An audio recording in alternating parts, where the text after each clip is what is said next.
네, 여러분 반갑습니다. 오늘은 방등경 강견 1006일째 되는 날입니다. 오늘도 학원 59권 17품 시방보살품이죠. 자, 503페이지 본문에 바로 들어가겠습니다.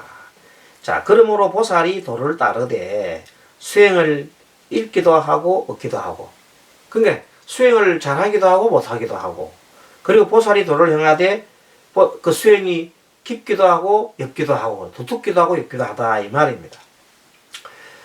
그런데 그렇다면 도대체 어떻게 수행을 해야 하나이까 하고 또 좀 묻습니다. 그러니까 지금 현재 이 시방보살품에서는 수행과 관련된 것이 많이 나오죠. 그래서 요약하여 말하건대 보살 스스로가 교계를 행하되, 교계라고는 아까 제가 말하는 수행이죠. 부처님의 불지를 정덕을 하기 위한 수행법이다. 수행의 법들이다. 법수다. 보살행을 하기 위한 그 법도다. 법의 법수다. 법수다고 하죠. 그렇게 해서 교계 닦는 것인데, 이 교계를 닦지 않는 것을 알아야 하나니, 교계를 행하는 것과 교계를 행하지 않는 것을 알 수 있나니, 그게 내가 행하는 것과 행하지 않는 것을 내가 이렇게 안다는 말은 알아차리면 한다는 거죠. 교계를 닦는 보살은 영리하게 되지요. 그러나 교계를 할 줄 모르는 보살들은 어리석게 된다. 그러니까 부처님이 가르쳐 준 그 여러 가지 그 사념처를 잘 닦는, 교계하는, 사념처를 잘 교계하는 보살은 뭐가 돼요? 아주 영리하고 지혜로울 것이요. 사념처를 잘 닦지 못하는 자들은 그야말로 자기 생각에 망념에 빠지고 집착하고, 자신에 집착하고, 자기 생각에 집착하고, 자기 것에 집착해서 필부와 다름이 없다. 수행자라고 할 수 없다 이 말이에요. 자, 그래서 영리함을 교제하는 것과 어리석음을 교제함이란 어떤 것이나 하니까 또 물었거든. 그래서 이미 어리석음을 교제할 줄 안다면 곧 영리함을 교제할 수 있는 거야. 내가 어리석음을 내가 어리석다는 것을 아는 것은 훌륭한 거예요. 자기가 어리석으면서도 어리석은지 모르는 것이 문제지, 자기가 어리석다는 것을 아는 것 자체는 매우 훌륭한 거다. 그러면 또 자기가 영리하다는 것을 또 알 수 있다 이 말이야. 사람에게는 108가지 애착이 있나니, 애착이 108가지나 있어. 그것을 교제하여 영리하게 되려면, 그것을 다 내가 알아차려서 영리하게 되려면 50가지 교계하는 것이 먼저 있다. 50가지, 50가지 교계하는 것이 먼저 있다. 그래서 오늘 50가지 교계하는 일이 있는데, 그 가운데도 조그마한 죄까지 알아야 한다. 큰 죄는 당연히 알아야 하고, 살인이라든지, 여러 가지, 도둑질이라든지, 사함이라, 이거 큰 죄야. 당연히 알아야 되지만, 아주 미세한 작은 그 죄까지. 예를 들어서, 남의 향기를 훔쳐? 향기를 훔치는 도둑이라는 그게 나와요. 어느, 비구가 눈병이 났어요. 그래서, 밤에 연못가에 앉아가지고 연못가에 있는 그 좋은 꽃향기, 그 꽃향기를 눈에 쏘이면 눈병이 낫는다는 말이 있어가지고, 그 바람이 부는 반대쪽에 꽃이 있으면 꽃 반대쪽에서 바람이 부는 반대쪽에 앉아있으면 그 꽃향기가 날아오잖아요. 그래서 가만히 연못가에 앉아가지고 눈을 쐬고 있어요. 이렇게 눈을 쏙 쓰면서 여기 이제 꽃향기를 받으려고 하고 있으니, 밤에 이렇게 하염없이 이제 꽃향기를 맡고 있어요. 그 비구가. 그러니까 갑자기 그 연못에 있는 연못신이 나타나서, 자네는, 비구 보고, 왜 허락도 없이 내 꽃향기를 맡고 있느냐 하고 이제 묻습니다. 그랬더니 비구가, 이 꽃향기 이거는 주인이 없는 거 아니냐 그랬더니, 왜 주인이 없긴 없어. 내가 이 연못의 주인이니 이것은 내가 허락 없이는 맡으면 안 되느니라. 그래서 그 비구가 깨달은 거예요. 아, 저 향기 주인이 없다고 생각하는 저 향기조차도 내가 이렇게 쉐어라고 만든다는 것도 나의 욕망이로구나. 그래서 큰 깨달음을 얻게 됩니다. 우리가 보면 그거는 아무런 죄도 되지 않을 것 같잖아요, 사실은. 그렇지만 그 작은 양심의 하나가 그 연못의 주인이 주지 않으려고 하는 건데 내가 억지로 가서 연못 주인한테 물어보지도 않고 내가 꽃향기를 만든다는 것은 그건 도둑과 다릅니다. 그래서 꽃향기를 훔치는 도둑이다. 그러니까 아주 작은 거 하나에도 그러니까 수행이 깊을수록 작은 거 하나 어기는 것도 큰 죄가 된다. 큰 죄처럼 느껴진다. 그게 수행이 깊을수록 그렇게 되는 거예요. 그러나 수행을 하지 않는 사람은 살인을 저질러 놓고도 자기가 죄를 지은 줄 몰라요. 그 우리가 가끔마다 TV 보면 사람을 많이 죽이지 않고도 뻔뻔하게 얼굴 들고 가는 사람 있죠? 예, 그런 사람들은 정말로 짐승보다도 못한 사람들. 예, 정말로 수행의 깊이가 깊어질수록 작은 거 하나, 그게 스님도 가끔 보면은 보살님들이 조금이라도 마음이 상해가 간다 싶으면 마음이 엄청 아파요.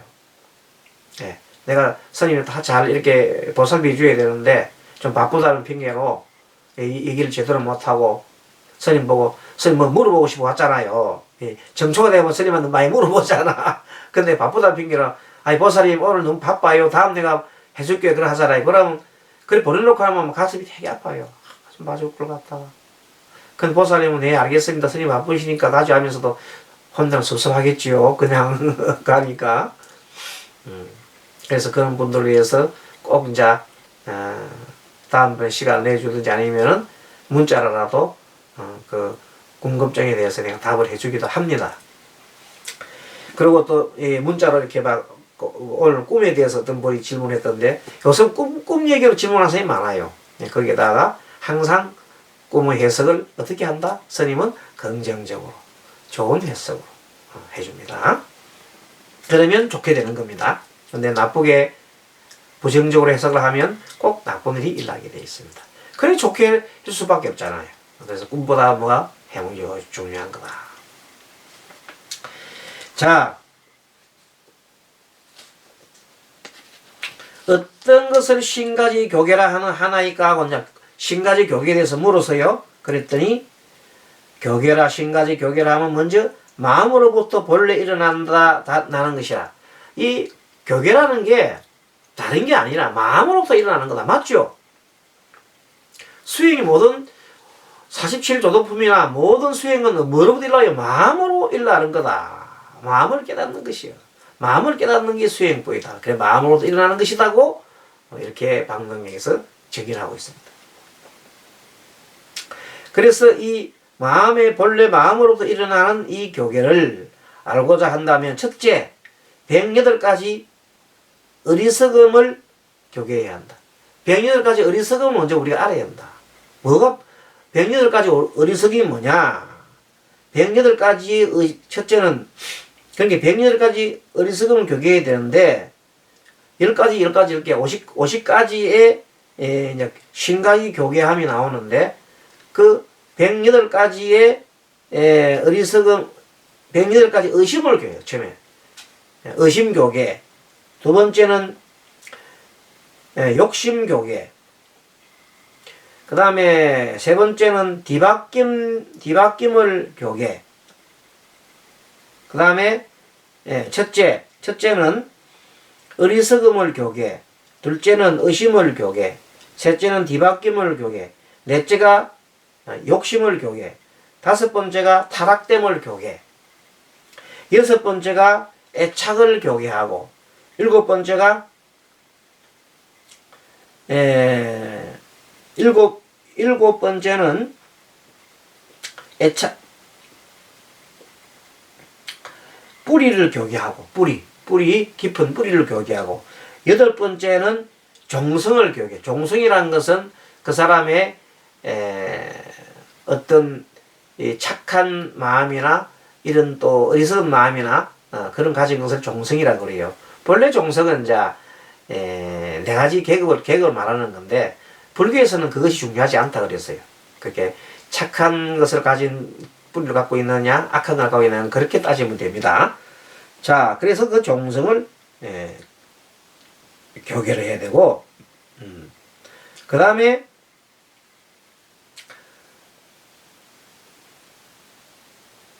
의식을 교계하고, 그 다음에 인연을 교계하고, 마지막으로 종성을 교계하면 된다. 그럼 10가지 됩니다. 또 10가지 교계가 있는데, 그게 뭐냐면은 이번에는 108가지 생사의 생각을 생사의 생각,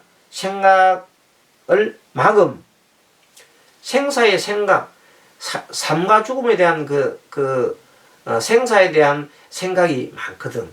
그것을 먼저 막아야 된다.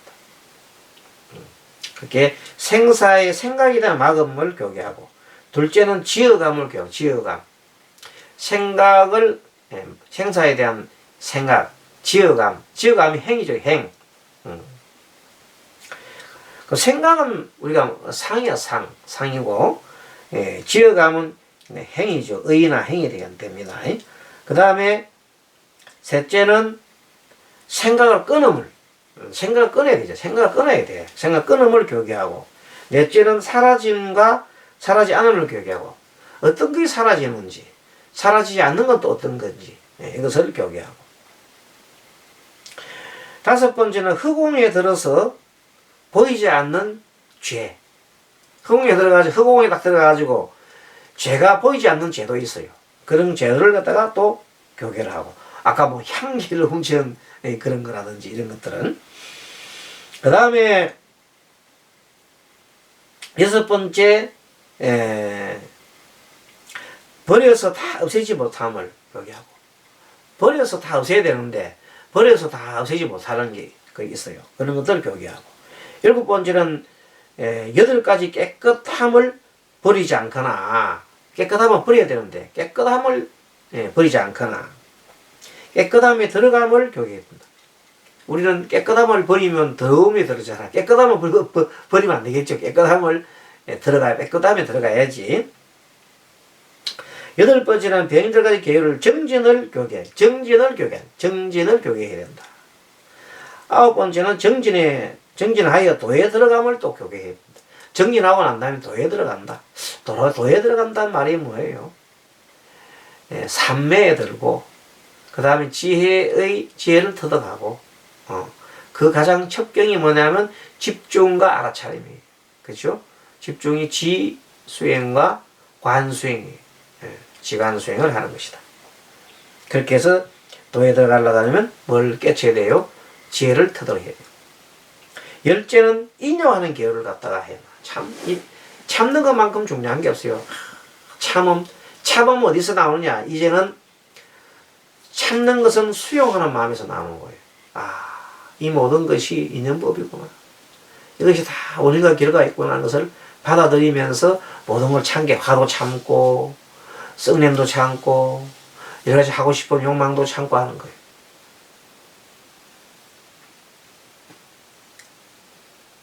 매주 화요일마다 공부하러 오는 우리 그 사람이 이제 요즘은 이제 월요일날 바뀌었네요. 매주 월요일마다 공부하러 계시는 그 사람이 계시는데, 그 사람이 엄청나게 마음수행이 많이 됐어요.